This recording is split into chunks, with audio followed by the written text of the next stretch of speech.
नमस्कार दोस्तों, story book 12 में आप सभी का स्वागत है। एक कहानी हर बहन को पेश है, एक बार जरूर सुने। औरत ही औरत का सच्चा सहारा बन सकती है। बेटा, ये आदमी तो औरतों को आपस में लड़वाकर अपनी सत्ता कायम रखते हैं। उनकी बातों में आकर क्या लड़ना। असल जिंदगी में तो औरत ही औरत का सहारा होती है, चाहे वो माँ के रूप में हो, चाहे बहन हो, चाहे बेटी, चाहे सास हो, चाहे देवरानी या चाहे जेठानी हो। ये बात माँ की सासू माँ ने यानी मेरी दादी ने कहा। माँ की शादी मात्र 11 साल की उम्र में हो गई थी। तब पिताजी की उम्र लगभग 15 साल रही होगी। माँ के शहर यानी मायके तक जाने के लिए तो बस चलती थी, परंतु उससे आगे गांव तक बैलगाड़ी या तांगा ही चलता था। माँ शादी से पहले कभी अपने गांव से बाहर गई ही नहीं थी। 5 भाइयों की लाडली बहन थी, तो कभी नाना ने उन्हें उनकी नानी के घर तक भी नहीं जाने दिया था। गांव में ही एक प्राइमरी स्कूल था, वह भी बस लड़कों के लिए। इसलिए कभी स्कूल तक भी नहीं गई थी माँ। माँ की शादी हुई तो नादान माँ ससुराल जाने की खुशी में सारा काम खुद ही करवा रही थी। उधर माँ बाप कलेजे पर पत्थर रख अपनी फूल सी नादान बेटी को घर से विदा किए। माँ आज पहली बार गांव की सीमा के पार जा रही थी। बारात जब घर वापस पहुंची तो दादी माँ ने माँ का खूब स्वागत किया। सभी लोग देख रहे थे, कुछ तो टिप्पणी भी कर रहे थे। अरे फूलो, इतनी दुबली पतली छोरी है, वह वंश कैसे बढ़ाएगी। माँ की सासू माँ ने कभी अपने लिए तो किसी को जवाब तक नहीं दिया था, पर माँ के लिए जरूर बोली, अरे अभी तो आई है, खूब खिलाऊंगी पिलाऊंगी बेटी को, अपने आप तगड़ी हो जाएगी। सबने मुंह सिकोड़ लिया। लो भला, अब सास के घर भी कोई बहू तगड़ी हुई है कभी। ससुराल तो चक्की है, आओ और आते ही 2 पाटों की तरफ पीसते रहो। माँ की खुशी अब तलक तो डर में बदल चुकी थी। सब औरतें अपनी तरह तरह की बातें बनाकर उस 11 साल की बच्ची को अपने तराजू में तौल रही थी। धीरे धीरे मेहमान गए। माँ की सासू माँ ने खाना बनाया और बहू बेटे को खिलाया। पिताजी ने आते ही बोल दिया, अब मैं बैठक में नहीं सोऊंगा, मुझे भी कमरा चाहिए। माँ की सासू माँ ने माँ को अपने साथ सुलाया। माँ को रात को नानी की याद आई और रोने लग गई।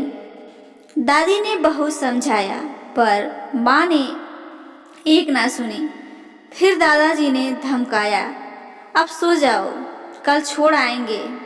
फिर माँ दादी से चिपक कर सोई। अगले दिन सास बहू दोनों ही खेत जाने की तैयारी में लग गईं। आते वक्त दोनों ने गाय के लिए घास की गठरी लेकर आई। घर आकर माँ जोर से चिल्लाई, सासू माँ देखो, मुझे सांप ने काट लिया, कितना खून बह रहा है, देखो मेरे कपड़े। दादी जल्दी से माँ को अंदर लेकर गईं। क्या तो इससे पहले कभी महीने से नहीं हुई है। माँ बोली, महीना क्या होता है, मुझे नहीं पता, ये खून बंद करो, मैं मरने वाली हूँ, मुझे तो सांप ने काट लिया। दादी बोली, नहीं बेटा, ऐसा होता है, तुम मेरी बात सुनो, मैं बताती हूँ। माँ बोली, नहीं, तुम्हें कुछ नहीं काटा, और वो रोए जा रही थी। दादी बोली, बेटा ये सबके साथ होता है, चुप हो जा, तुझे आंगनवाड़ी वाली चाची के पास ले जाऊंगी, वो समझाएंगी, ले दूध पी ले थोड़ा और सो जा। तभी माँ की चाची सास आई। अरे बहू, ऐसे बेसुध क्यों पड़ी है, पेट से है क्या। दादी बोली, नहीं नहीं, अभी तो बच्ची है, थक गई, खेत से आए हैं। चाची बोली, अरे इतना सिर ना चढ़ा बहू को, 13 साल की उम्र में मेरा बेटा भी हो गया था। दादी बोली, अभी कच्ची उम्र है, कच्चे मटके में पानी भरना कौन सी अच्छी बात है। चाची बोली, मतलब बहू को छोरे के साथ नहीं सोने देते तुम जीजी? दादी बोली, ना अभी नहीं, मेरे साथ जो हुआ कच्ची से उम्र में मेरी बहू के साथ नहीं होने दूंगी। चाची बोली, अरे जब माँ बाप ने नहीं सोची इतनी, तो जीजी तुम क्यों इतना सोच रही हो, तुम तो सास हो। दादी बोली, मैं सास के रूप में इसकी दूसरी माँ ही हूँ। माँ दादी की बातें सुन रही थी।